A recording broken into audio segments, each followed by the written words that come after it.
Hi everybody! Welcome to another edition of Rainbow in Bloom. I'm Melissa and you are watching the Rainbow in Bloom channel.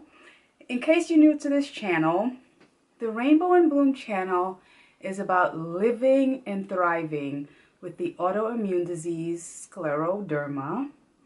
And in case you don't know, Scleroderma is a disease that causes overproduction of collagen, and collagen is in the connective tissue, so it causes a lot of hardness in the connective tissue, which runs throughout the body, and that can lead to untold numbers of weird and really brutal and difficult situations, causing disability and potentially death. But we don't talk about death here. We talk about living and thriving. And I have a testimony because I came from the worst of the worst case scenarios. And I have come through, I'm in remission, and I'm almost, almost just back to normal in how I can function. So I talk about all kinds of things, emotional, practical, medical, everything. So welcome to the channel if this is your first time. Today, I have this new hairstyle. I just got this done today. And it's new for me. I don't normally wear curly hair, but I'm trying it out. And I'm just happy I have hair because there was a time when it looked like I was just gonna have to be very happy as a bald woman, and I just walk around like what's her name, that model woman. But it hasn't worked out that way. My hair started growing and it grows pretty well now. But the point I'm making is that I'm going to be talking about appearance today and the different ways that Scleroderma affects our appearance. Like, it's such a part of our identity, how we see ourselves, right? And how we show ourselves to the world. And people judge us on it, and we judge other people on their appearance. And it's hard when your appearance changes for no reason of your own. It's something that you have no control over, and it takes an emotional toll. So everybody's version of this illness is different, right? But there are some similarities, of course. Now, there's two different types of scleroderma. There's limited and there's diffuse. And so if you have more of a limited illness, then maybe some of these things that I'm going to talk about won't relate to you.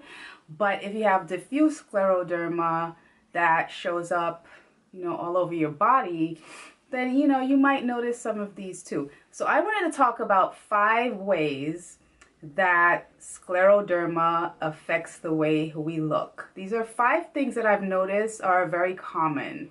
When I look at other scleroderma patients' YouTube pages, I notice things in their face, because I'm going to be talking about the face, that I've seen in my face, and I'm like, oh, okay, so that must be something that's really common with us. Here we go. The first way that scleroderma affects how we look is our nose. So I have a much straighter nose than I used to have. I'm going to show you pictures throughout. I'm going to stick in some pictures so you can see how my appearance has morphed over the years. But my nose is definitely straight compared to how it was before. And pointy, straight and pointy. And I've noticed that other women with scleroderma also have this thinner, pointy nose. And it's called a deformity, right? It's a cosmetic deformity. But if you're going to have a deformity, this is a fine deformity to have, My uncle said the other day to me, you have a skinny nose now. It's like, yeah, it's my deformity, so I live with it. The second thing that can change with your face when you have scleroderma is your cheekbones can get really high. So when I was kind of at the height of my disease, maybe 2-3 years in, My face was so swollen, you know, like I looked like a linebacker. I would look in the mirror and think, oh my God, I look like a linebacker. I had this thick neck. Everything was just, oh my gosh, so bloated, and I always looked like I had a fever. But my cheeks were really big and they got really high. So I looked kind of like a 5-year-old or something. I looked like a kid. My cheeks were really high. And that's also something that I've heard other people talk about. I've seen it on websites like inspire.com, where people mention the high cheekbones, or maybe it was in the my email support group. One or the other, I've seen people talking about having like really high cheekbones, and that's also something. It's not necessarily a bad thing if you're gonna have an illness that changes your appearance. High cheekbones is, you know, I'll take it. Yeah. Number 3 is the chin. So I noticed, maybe it's been 6 years now, time flies, but I remember after I got out of the hospital when I had cancer, well, actually when I was in the hospital, I started getting these like wrinkly, like my chin would wrinkle, like it's I guess because it's the skin is tight and it's like compressed here or something, but it gets like these little like lines, and I see it more now because it kind of went away a little bit, but I see it more now when I smile. That's when it really stands out, and you know, everything's kind of like tight, really tight smile, and the wrinkles stand out more. What am I at? Number 4 is the mouth. Your smile changes. And so 2 things happen with the mouth. The first thing is it gets smaller, so it doesn't like open as much as, you know, it used to. And your lips get thinner. So that's another thing. I had fuller lips before. Your lips get thinner. And then the third thing that happened with my mouth, and I didn't even realize it until my rheumatologist pointed it out to me. She said, you need to do mouth exercises. And I was like, why? You know, she's like, just do mouth exercises to try to stretch out loosen it up a little bit. But this side of my mouth, wait, no, it's this side. This side, for a while, I couldn't really open it much. And I knew it was happening, but I wasn't really paying that much attention to it. It was, I just know this side of my mouth felt really tight, my lips, you know. I had so much other stuff going on. It was just like the least of my problems. But when she said that, I realized that other people noticed too, because I just I didn't think about it. So this side, I started to do the exercises, you know, you stretch your mouth as wide as you can and all that. And it's gotten a bit better, but this side is like, it doesn't open as much. And then my whole mouth just droops downward.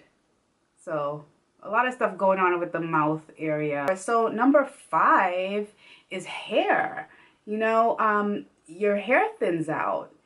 And 2 reasons that could happen. One, when my hair started falling out, I actually had extensions, and I noticed that I could see tracks, which is not cute. My tracks were showing. I was like, why are my tracks showing? Because I had really thick hair, and I noticed that they would show, especially in the front. And I was taking methotrexate at the time, and I didn't know that methotrexate was chemo. And obviously chemo makes your hair fall out. I didn't know.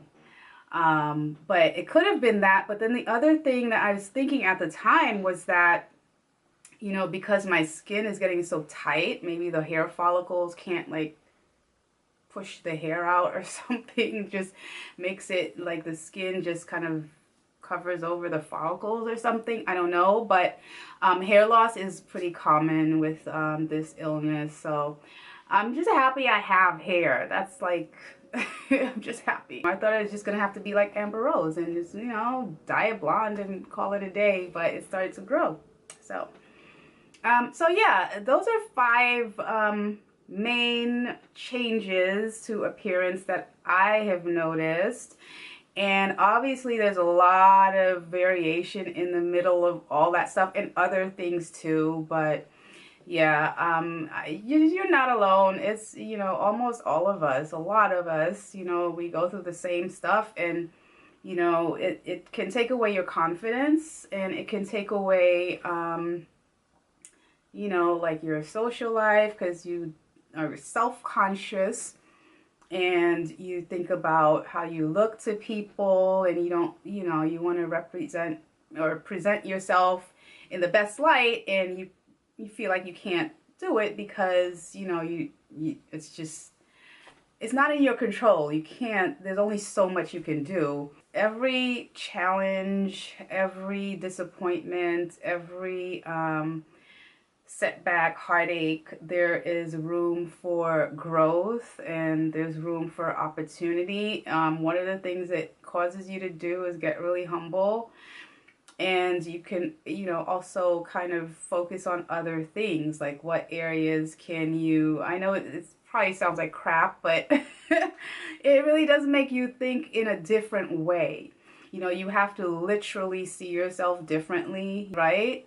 But also, like, who are you? It forces you to focus more inward, right? I remember being very aloof, I was just doing my thing, but I had to slow down, and then you think about who you want to be. So, and that's a whole process. It's painful, and I wonder sometimes, I wonder what I would have looked like if I didn't have this issue. It is what it is, and I'm just happy and grateful, thankful to God that everything has stabilized, and so I want you to know that that's possible. When you're in the middle of the worst of it, you just can't see your way out, and it just feels like a never-ending thing. But I believe in prayer, and I believe in positive thinking and hope. So I hope for you a breakthrough in your illness, and peace of mind, peace in spirit. And thank you for watching. And if you haven't subscribed, please do so. If you like this video, press like down there. Thank you. And I'll see you later. Have a good day.